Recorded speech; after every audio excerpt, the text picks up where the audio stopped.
And so I'm very excited tonight to introduce to you Paul Diem, who works at Single Carrot.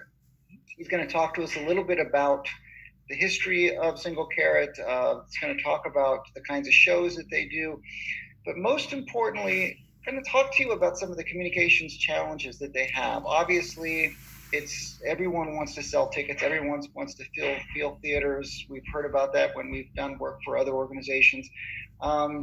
And they've done it in a lot of different, clever ways. So I would suggest we let Paul talk for a few minutes, walk us through kind of what they're trying to do. And then I would love to hear some really good questions from you. And to write a public relations plan, you have to know who the audiences are. You have to know who some of the goals are. You have to figure out what the challenges are. And then how are we going to position, get public relations, get media attention, drive social media, all those types of things. So I'm going to stop there. Paul, if it's okay, I'll turn it over to you. I'm going to put myself on mute. Sure. Feel free to just tell us a little bit about maybe the history, what you guys are trying to do, and then anybody open up and let's ask some questions. All right, so thanks. I'm going to shut up for a minute. Good. Hi, everybody. Thanks for having me. Again, my name is Paul. I am an ensemble member at Single Carrot Theater, and I know that may not be a term a lot of people are familiar with. The nature of Single Carrot Theater that is different than most theater that you go to see is that we run the theater collectively. We have there are 9 of us in the ensemble. We do have an artistic director and a managing director, but they are democratically elected and kind of serve the ensemble. But we work to create art collectively. Our 14th birthday as a company was actually on April the 30th, just last week. The company is a bit of an interesting story that kind of gets lost now in the fact that we're in year 14. But the actual company started with a group of college students at the University of Colorado in Boulder. It was a group of students who were in juniors and seniors nearing the end of the Bachelor in Fine Arts acting program there. And they'd been working together on productions there and decided that they wanted to start a theater together. And they had like minds, like aesthetic. Were very interested in doing kind of at this point in the mid 2000s, which was like super cutting edge, avant-garde theater that was really very popular in New York, but just kind of all over the place. But young playwrights, underproduced playwrights, and underrepresented groups as those playwrights. The company kind of finished out their time at University of Colorado in Boulder. If you know anything about Boulder, Colorado, it's actually one of the most expensive places to live in the country. And so starting a startup business there with a bunch of kids to start running a theater in this area was just not conceivable and smart. So the company did a nationwide search to figure out where to move. And after doing all that, they settled on 3 finalists: Columbus, Ohio, Philadelphia, and Baltimore. The founding artistic director was the only person who went to these places. And then the company voted and chose Baltimore, which in 2006, I guess by about 2008 when the company moved here, choosing Baltimore was a very big deal. It still is, but was certainly a big deal then. For the company, and which got the company a lot of notoriety when they first moved here. I was not one of the founding members. I was living in California when the company was founded, but met up with them at a later date when we reconvened here in Baltimore. So the company moved here sight unseen. It was founded by originally 22 people from the University of Colorado. 13 people ended up coming here in that first 2 years. Now there's only one of those original company members still in Baltimore. She's our artistic director, Genevieve. But as people, aged, married, went to graduate school, wanted to go back and take care of family, whatever, people moved on. We have another a former company member who started a very successful theater in Florida after graduate school. But we routinely bring people back to work with us. Like I said, the company's been in Baltimore since 2008. We are in the midst of finishing our 12th season as a company. And we went through several theaters over time. At first couple of years, we were sort of nomadic. We just kind of worked in whatever theater we could rent or would have us. At the beginning of season 3, we moved into what is now called the Motor House. It's at the corner of North Avenue and Howard. It's right across from the original Joe Squared, if you know that part of Baltimore at all. And we kind of opened at the same time. So that was sort of a neat little thing that was happening in what became called Station North. And we were one of the anchor businesses there. We were there through the beginning of season 6 when that building was shut down overnight by the city. The whole building itself, which was called the Loft at that point, it was right after or right around just before the big Oakland club fires that shut things down in Oakland. But it was, they were just doing a lot of crackdowns on artist-run spaces, and we were actually totally safe and up to code, but a lot of those spaces weren't. So the whole building was shut down. We were already in plans to move to a permanent home in Remington, just up the street, but we could not be there yet because the building was not completed. So we moved to what was originally the Everyman Theater, right next to the Charles Theater on Charles Street. And then in 2014, moved into what we thought was going to be our forever home in Remington, right where the former Parts and Labor restaurant used to be, at the corner of 26th and Howard. We went there, did 5 great years, had some of our most successful productions of all time, including some international collaborations where we brought people in from other countries to work with us. I went to other countries. I went to Bulgaria for a while and worked with the theater company from Bulgaria. We did a lot of work with Bulgarians and Ukrainians, a lot of Eastern Europeans, and then as we neared the end of our lease on that space, we kind of were reevaluating our mission. And that theater that was so cutting edge in 2006, 2008 is now what Center Stage was doing. So now the big companies that work was no longer the most cutting edge anymore. And a lot of smaller companies in Baltimore were doing it as well. And we got this tag as the Sun paper called us the dean of Baltimore's alternative theater scene. So we were this, which is funny because I'm the oldest member of the company. I'm 40, but we were like this because we were the first ones who kind of did that kind of art here at that time. But now like Center Stage and Everyman are doing the same playwrights that we're doing. Like we'll do them one year and they're doing their next play the next year, right? And it just became that niche was not the same anymore. And we wanted to continue to push this concept that we've long thought about, which is that theater is a form of civic engagement, is to bring communities into the theater and bring theater to community, which is different than community theater, but we want to be relevant to the communities in which we work. So as we neared the end of that lease, the beginning, as we were coming through last season, we made the decision to give up that permanent space in Remington. We found that some of our most successful productions had actually taken place outside the theater, including one of our kind of signature plays, a play called Promenade, where the whole audience would show up at the theater. We would put them on a bus and then take them through the city where actors were performing in locations throughout the city that they would then see from the bus, but they were never quite sure who was an actor and who was just a part of the Baltimore streetscape. And so really got them to look at Baltimore in a new way. That was our highest grossing production of all time at that point. And we were doing that. We've done some other pieces that took place outside the theater. And we said, do we need this theater, this huge financial albatross? Do we need it?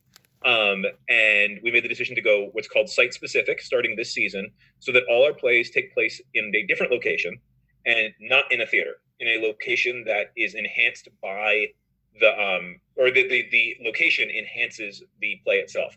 So at the beginning of this season, we did a play that is called Mr. Wolf. And it's about the reunification of a 15-year-old girl with her family after she was kidnapped at 2 and kept hostage by this man, Mr. Wolf. But to her, he didn't keep her hostage. He was her loving caretaker. So she's reunited with her family. And so we staged it in a home. So we took it. We actually got a church to give us their rectory house, which we then set up as a home. And we took the audience through the house as we go room to room, and they follow the family through the home as they work through the reunification of this girl with her family. Similarly, as I was talking at the very beginning of this call, our second play of the year took place in the basement of a mansion. It's actually Clifton Mansion in Clifton Park, which was Johns Hopkins' summer house, which if you know where Clifton Park is his country house, which if you know where Clifton Park is just sort of funny. But it was important that the building had some Civil War heritage and also had some ties to nonprofits, which that building does. It's the home of Civic Works in Baltimore. And so we took the entire audience in the basement and staged the play in the basement that took place in the basement of this home with Civil War ghosts coming out of the walls. So we continue to do this work that is sort of esoteric and highly imaginative. Very rarely is it what you would consider realism. in the strictest sense. There's always, so we like to find plays that have some sort of magic to them. And we continue to do that. And then as we continue to try to find plays that have sort of community and civic relevance, which has always been part of our history. It was a part of our original mission statement, but it is like the biggest part of our mission statement now, and continues to be. And that's the work that we're doing. As I was saying, something that has kind of come up. Obviously, we had our highest budget production in history was scheduled to open 2 weeks ago, and it was a play called a musical called Bulgaria Revolt, about the historical overthrowings, how art can help with overthrowing government. And we were bringing people from all over the country, and actually from Bulgaria, to work on the piece, and then all these musicians. And so we made the decision very early on that if COVID-19 was to affect anything with selling tickets to the show, even if it just meant we had smaller audiences, it would be a financial disaster for us. So we postponed that show and are now moving forward, getting ready to open a show that will take place entirely on the internet. But it's not a filmed. It will be filmed for the internet, but it's filmed live. It will be live broadcast, and that's it. And have multiple performances, and it deals around the idea of a YouTube couple breaking up.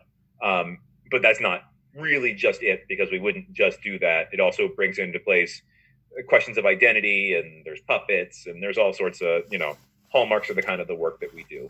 So that's sort of what we've been doing for the past 14 years. And I've been with the company for the past 10 years, incidentally. Wow, I think I've actually said that out loud. That's kind of startling. A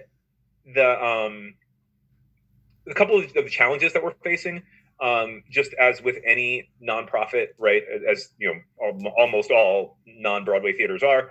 As with any nonprofit, we deal with the trying to get our goal towards a 50-50 monetary scheme of donated versus earned income, right? We are not anywhere near 50-50, nor are a lot of theaters.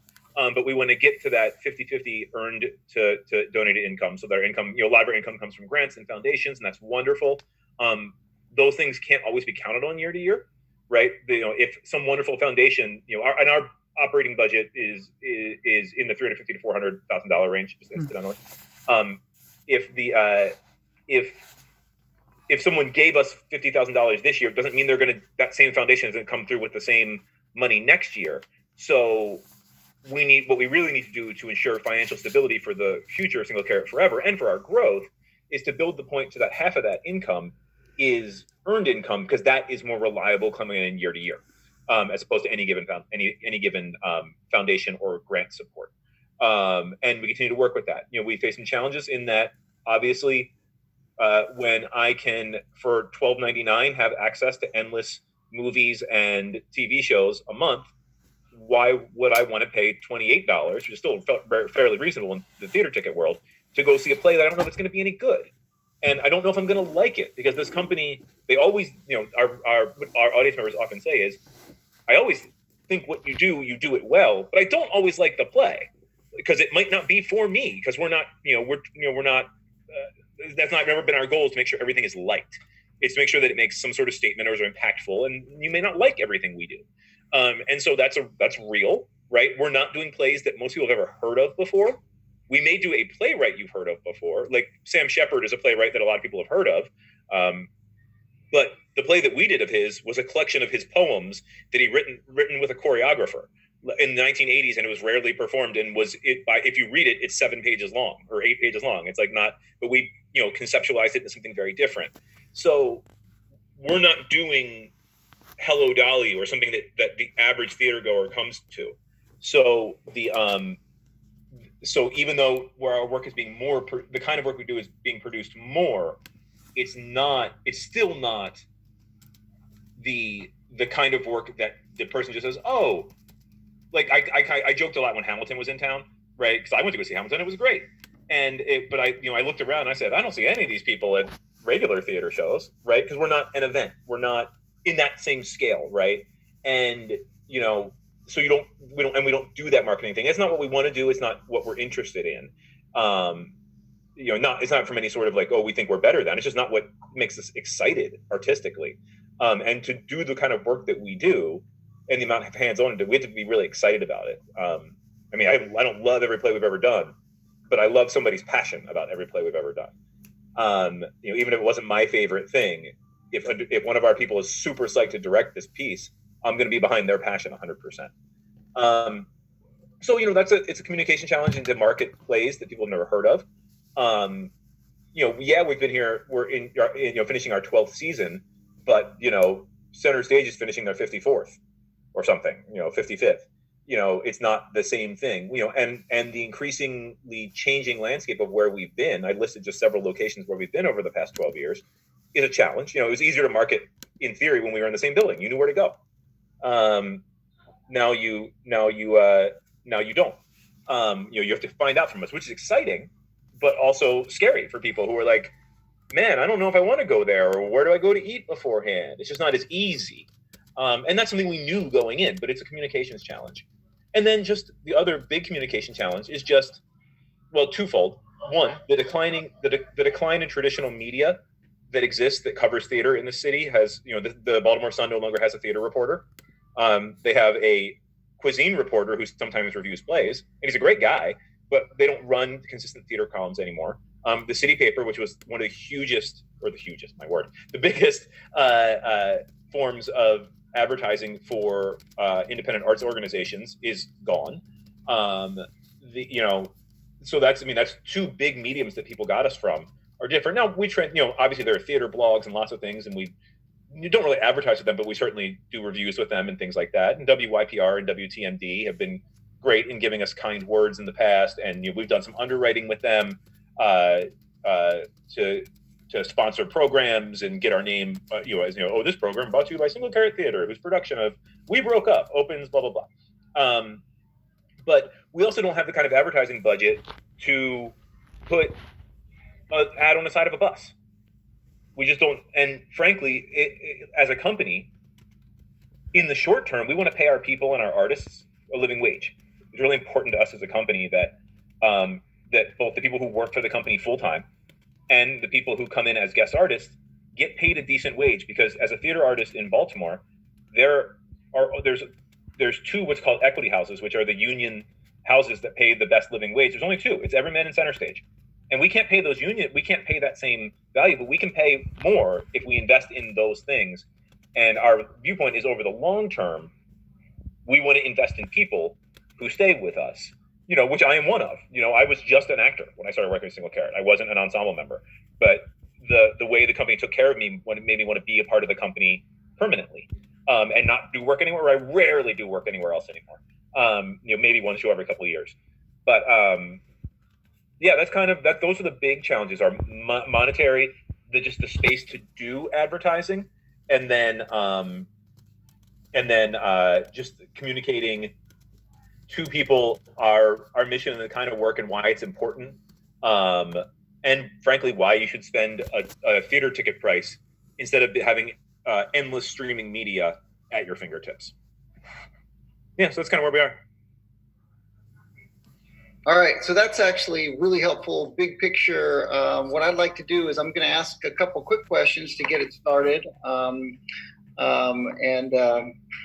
then we'll open it up for others to ask questions. I will say that I think you summed up the plays that you do really well. I've seen a lot of your plays. I've seen you act in a lot of plays, by the way. And for those of you who haven't seen Paul act, he is an incredible actor. And I think that one of the things you always leave this theater, though, they're always thought-provoking all the time. They really stick with you. They've got real staying power. So, Paul, tell us a little bit about. So I know that it's not for everyone. I know that it's, but there definitely is a culture. There definitely is an audience that is excited about this type of art. Yeah. We're not going to hold you to this. I mean, but just if you were to take a guess at, who this audience is it? Would it be more? Would it be college students? Would it be more local artists? Are there, any idea? Could you help us a little bit with the audience? Sure. I think that our audience has changed over the years to some degree, but the main focus, I would say, it's gone a little less from college age to just post college. Our audience tends to be a lot in the 25 to 30 range. Okay. And certainly, if not other artists, people have a particular appreciation for art. We do get, there's a huge overlap of artists who support each other in this community. But there is certainly that kind of 25 to 30. And then you see the audience pick back up again in like the 50s, right? What we don't do super well with are young parents, right? And that's partly about the income, and it's partly about the disposable income, I should say, and about time. But we have our young, post college, want to go see this thing that could be hip or interesting, or I've heard this playwright writes for Vogue for Elle, and I love their column, and I want to go see this play that they wrote. Or I heard about this on the radio and it seemed really cool or interesting. And then we get a lot, again, is the more traditional theater goer of slightly older, more affluent, and kind of your traditional, I like to go to the theater because I like to go to the theater type people. Yeah. Now, what about how do people know about you now? I mean, clearly you've got a website. I've seen some of your things on social channels. You said that the local radio has TMB has, and WIPR. I think I've heard some of that. You have to be very, very targeted because you don't have a budget for advertising, for example. So, for instance, have you any TV, ever had any local TV coverage? It sounds like you had some radio. How do people find out about you now? I would say the main ways people find out about us now, is a couple fold. One, the name obviously is very sticky, right? The name Single Carrot Theater, you're like, what? You remember it, right? So if you've heard it once, when you see anything else, there's a draw to that, right? And it's after a Pulse is On quote, by the way, the artist Pulse is On. Yes. So there's that. But I would say our primary way is through our social channels. Through targeted ads, through Google AdSense and things like that. And then, we see big ticket increases anytime we do any appearance on like midday on WYPR, like our artistic director was on there last week or the week before. And then we'll see a big website hit. We try to stay socially engaged with social media and do as many things to kind of broaden that and bring people in as we can. But those are the major things. I mean, I think there was some television coverage right when the company moved here, but not really much since that I can recall. It's mostly been radio, print, and then online. Gotcha. Okay. All right. I'm going to open it up. I'd love to hear from others. Let's ask Paul about what kinds of things you want to do here. All right, Shane, go ahead. So now, when you moved to Baltimore, you rented a space, and now that you're more nomadic per se, do you see the company opening up to cities that would be near Baltimore, since you aren't just located in that space? So, for years, we have tried to find the show that we could tour, right? The show that we own that is then tourable, so that we can go to other cities. I think we would be open to, we certainly be open to the theory, right? Some different changes in the company now is that, now that some of our company members are young parents and things like that, that ability to travel becomes different, right? It's one thing to work a show where you go work the show every night and then you come home. It's another to be on tour. But I think we'd certainly be interested in that exploration, with the idea that everybody who is in the company, whether they moved here with the company or are from Baltimore or are here for somebody else and have found us, we have people from all over that spectrum, really are tied to the company being engaged in Baltimore. So I don't think we'd want to do anything that took away from that. But in terms of ancillary programming, that is something that we'd certainly be interested in. In looking at spaces for both of these, the first two plays we've done and what would have been the space for the third play this season, it was key that we didn't want to leave the city right now. We don't want to give up our permanent home and then suddenly go do a show in Towson, right? Unless it made sense for that show. I think that's still important, but certainly as in terms of other programming or additional programming, the only thing we ever really tour right now is our children's show, which we have a kid show and that's the only thing that really tours at all. Because it's really low impact and 3 people just get in a truck and go do it and drive and do 10 locations in 2 days and then come home. But And it's a very single carrot show, but not. I think that if a parent who saw that came to see what we did normally, it would be a shock. All right. So who has other questions? What kind of we're going to put together PR plans that are going to try to help out Single Carrot and Paul. Maybe I'll let you ask questions before I ask any other ones. Who else has a question?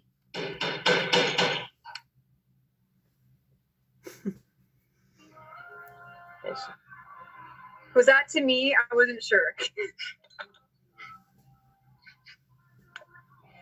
Professor Eagle, are you talking to me? Sorry. Yes, Emily, I was talking to you. We'd love to hear if you have a question. Go right ahead. Okay. So this is partially of my own curiosity, but also it's just like a general audience clarifier. Do you have any connections? I know you mentioned that your audience is a lot of people that are just post-college, but do you have any connections with a lot of the local theater departments in colleges around Baltimore, like in Towson, or you here at UMBC?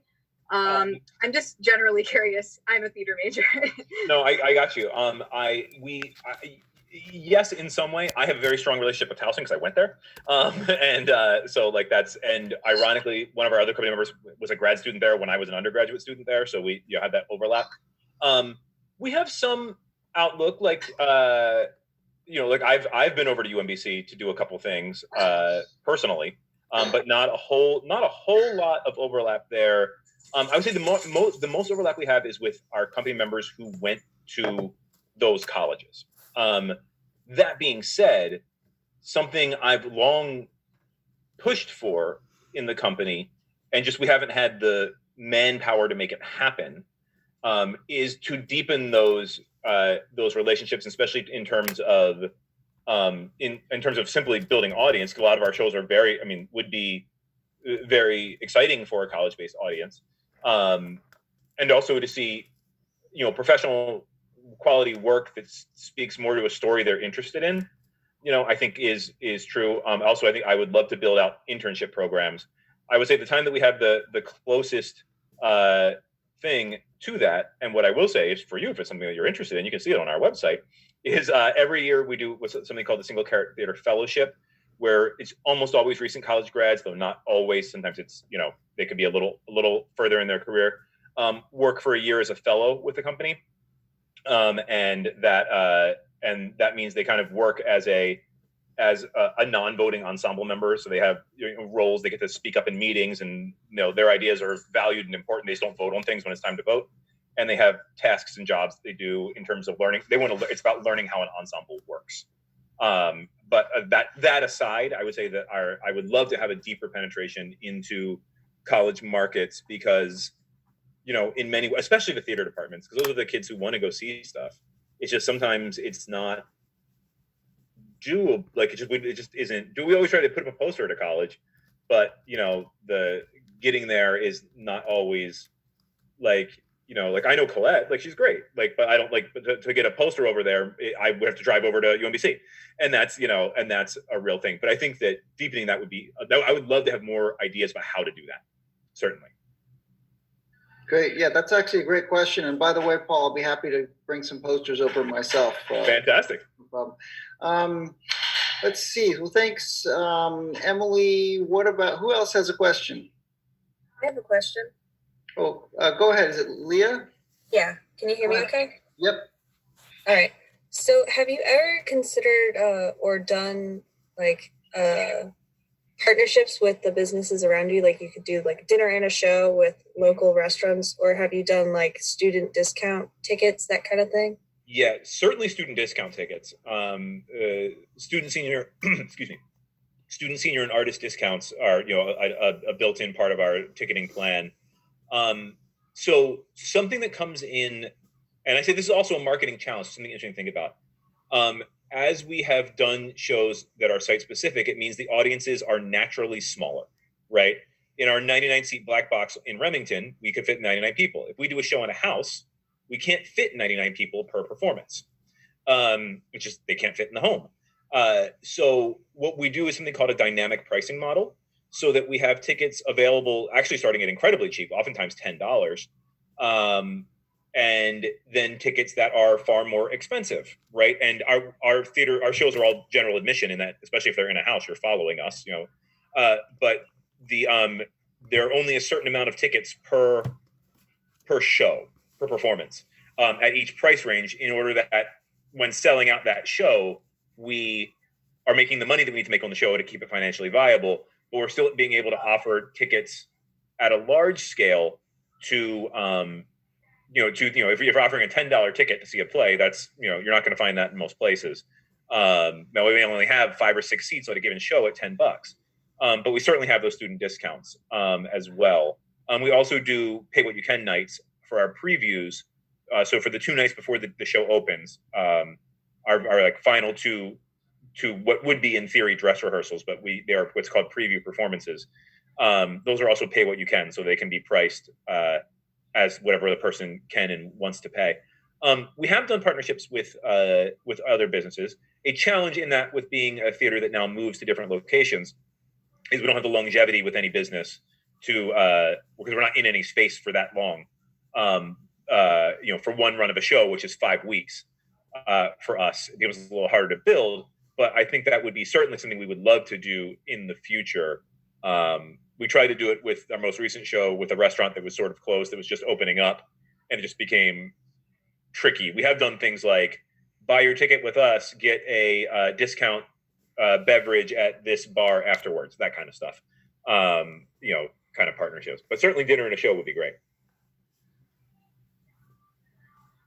All right, listen, we have time for just a couple more questions, but I will tell you that Paul was kind enough to do a backgrounder, a one-pager, and it's pretty good as far as history, past press coverage, social media, goals, things like that. So I know that not everybody could join the whole class, so I will be posting what Paul put together for us on Blackboard, just so you know. There'll be a lot of very specific details, including what the public relations goals are and key audiences.